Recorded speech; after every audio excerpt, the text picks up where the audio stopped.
Baruch has this thing of asking questions or bringing out ideas that might seem like very simple and like ideas we should all be at some point thinking about, but for some reason we don't. Personally, I don't think about some of these things he's talking about.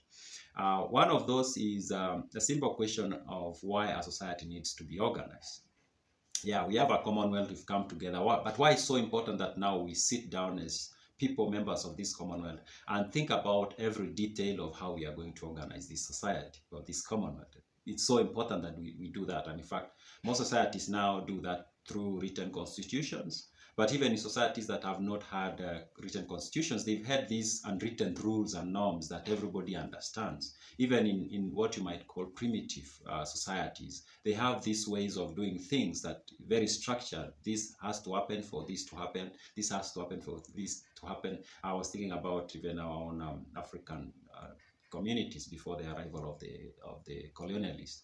We had these tribes that were organized in such a way. And some of how those societies were organized and structured, the remnants are still there. If you go check, find out, you realize there are these very clear structures that guided these societies. Now, Baruch is kind of like bringing out the question of why is it important to do this, and then he goes ahead and tries to explain to us why it's so important that societies had to organize themselves in so strict and ways and in so firm structures and detailed structures. I'll read some of what he writes. But if human nature was so considered that men most desired what is most useful, no art will be needed to produce unity and confidence. But as it is admittedly far otherwise with human nature, a dominion must of necessity be so ordered that all governing and governed alike, whether they will or no, shall do what makes for the general welfare.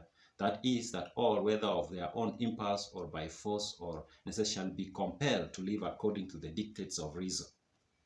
So it basically says it comes down to who we are as humans. Like we, as individuals, we don't do things that we don't always do things that end up being uh, useful. The word he uses is useful. Sometimes we do things that are destructive. In fact, they destroy instead of building.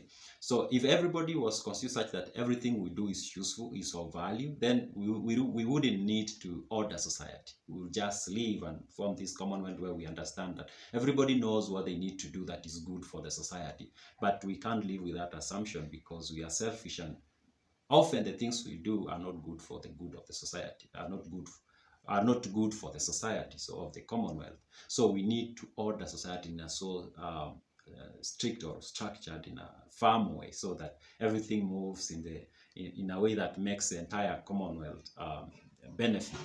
I continue reading, and it is the case if the affairs of the dominion be so managed that nothing which affects the general welfare is entirely entrusted to the good faith of anyone. For no man is so watchful that he never falls asleep, and no man ever had a character so vigorous and honest, but he sometimes and that just when strength of character was most wanted, was diverted from his purpose and let himself to be overcome. So he says, no man is perfect.